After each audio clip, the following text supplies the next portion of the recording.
মোমবাতি দিয়ে ভাইরাল এই চেরি ব্লসমের গাছটা আমি আজকে বানালাম। পুরোটাই বানাইছি মোমবাতি আর লিপস্টিক দিয়ে। জিনিসটা দেখতে মাশাআল্লাহ খুবই সুন্দর হয়েছে। সকাল সকাল আজকে আমরা বের হয়েছিলাম ডাল খুঁজতে, আর বাগানের মধ্যে ডাল খুঁজে খুঁজে নিয়ে আসছি বেশ কয়েকটা। শুকনা শুকনা এই ডালগুলো তো সব জায়গায় পাওয়া যায়, মানুষজন এগুলো ফেলে দেয়, কেউ জাল দেয়, খড়ি হিসেবে ব্যবহার করে, কিন্তু আমি খুবই যত্নে এগুলোকে নিয়ে আসছি আর এগুলোকে নিয়ে যাচ্ছি বাড়িতে। খুব সুন্দর একটা ক্রাফট বানাবো। আমি তো বেশ কয়েক রকমের ডাল আনছি, একটা বড়ইয়ের ডাল, মেহগুনির ডাল আর কয়েকটা মরিচের ডাল। সবগুলো ডালই অনেক সুন্দর, আমি ক্রাফট বানাতে পারবো, বাট আজকের ডালগুলো আমার লাগবে একটু বেশি আঁকা বাঁকা, তাই আমি মরিচের ডাল চুজ করলাম। মানে মরিচ গাছের শুকনা ডাল আর কি। শুকনা পাতা যেগুলো লেগে আছে এগুলোকে আমি সুন্দরভাবে ছাড়িয়ে নিচ্ছি। দুইটা ডাল আছে আমার কাছে, একটা একটু লম্বা আর একটা একটু ঝাপড়া টাইপের। এই দুইটার মধ্যে আমি একটাতে আজকে ক্রাফটটা করব। তো ডাল পরিষ্কার করে আমি চলে আসলাম রান্নাঘরে। একটা পাতিলের মধ্যে পানি গরম করতে দিয়ে দিলাম। বাজার থেকে আমি 2 প্যাকেট মোমবাতি নিয়ে আসছি। এই মোমবাতি গুলো লাগবে। মোমবাতি দিয়ে যদি ঘরকে এত সুন্দরভাবে ডেকোরেশন করা যায়, ফুল গাছ বানানো যায়, তাহলে আর কি লাগে বলো। তো এদিকে পাতিলের মধ্যে আমি পানি গরম করলাম, আর তারপর একটা ছোট্ট বাটির মধ্যে মোমগুলোকে সুন্দরভাবে ভেঙে ভেঙে মিডিলে বসিয়ে দিছি। এখন এই গরম পানির তাপে আস্তে আস্তে মোমগুলো গলতে শুরু করে দিছে। মোমটাকে সুন্দরভাবে গলিয়ে আমি ভিতরে সুতাগুলোকে বের করে নিয়েছি। সুতাগুলোর কোনো কাজ নেই। আর পুরাতন একটা লিপস্টিক নিলাম আমার, যেটা আগে থেকে অল্প একটু ভাঙা, আর এই লিপস্টিক থেকে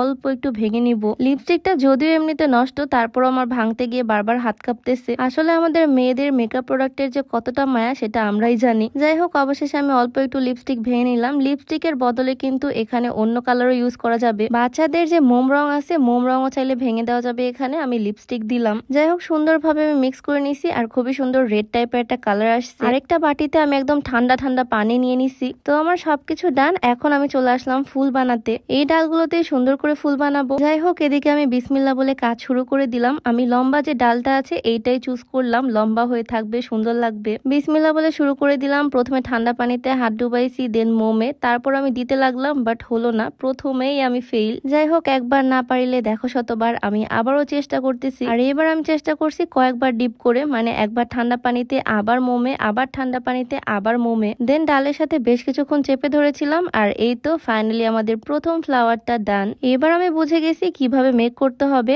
আঙুল দিয়ে তৈরি করা এই ফ্লাওয়ার গুলো কিন্তু দেখতে অনেক বেশি সুন্দর লাগতেছে, আর কালারও খুবই সুন্দর আসতেছে, একটা পিঙ্কিশ পিঙ্কিশ টাইপের কালার। কিন্তু আসলে এগুলো কাজ করতে একটু ধৈর্য লাগে, বাট ডেকোরেশনের জন্য এই টাইপের ফুল কিনতে গেলে অনেক দাম নেয় তারা। বাড়িতে যদি এরকম অ্যাস্থেটিক জিনিস বানিয়ে সাজাতে পারি, তাহলে দেখতেও আরো বেশি সুন্দর লাগবে আর্টিফিশিয়াল জিনিসের থেকে। শুকনায় ডালের মাথায় মাথায় কি সুন্দর চেরি ফুল ধরে আছে, দেখতেই তো দারুণ সুন্দর লাগতেছে। আর আলহামদুলিল্লাহ, প্রথমে একটু কষ্ট হলো, আস্তে আস্তে আমি খুব সুন্দরভাবে বানাতে পারছি। প্রত্যেকটা ফুল লাগিয়েছি খুবই সুন্দর করে। তোমাদের কাছে কেমন লাগতেছে এই ফুলের গাছটা অবশ্যই কিন্তু কমেন্টে জানিয়ে দিও। যেখানে যেখানে ফাঁকা আছে সব জায়গায় আমি দিছি, যাতে দেখতে অনেক সুন্দর লাগে। আর এই তো ফাইনালি আমাদের মোম দিয়ে বানানো চেরি ব্লসমের গাছ একদম রেডি। কেমন হয়েছে জানিও। আর ভিডিওর মাঝে একটু বলে রাখি, আজকে আমি যে সুন্দর গাউনটা পরে আছি, এটা সূচনাস ওয়্যারহাউস থেকে নেওয়া। ব্ল্যাক এর সাথে স্কাই ব্লু, দারুণ একটা কম্বিনেশন। খুবই সুন্দর sky blue daisy daisy flower print করা। ব্ল্যাক এর মধ্যে এই কালারটা খুবই সুন্দর লাগতেছে, সাথে একদম ম্যাচিং স্কাই ব্লু লং একটা হিজাবও আছে, আর হাতাতেও খুব সুন্দর করে ফ্রিল ওয়ার্ক করা। এই সুন্দর গাউনটা সূচনাস ওয়্যারহাউস থেকে তোমরা পাবা। পেজটা আমি ডিসক্রিপশনে মেনশন করে দিব।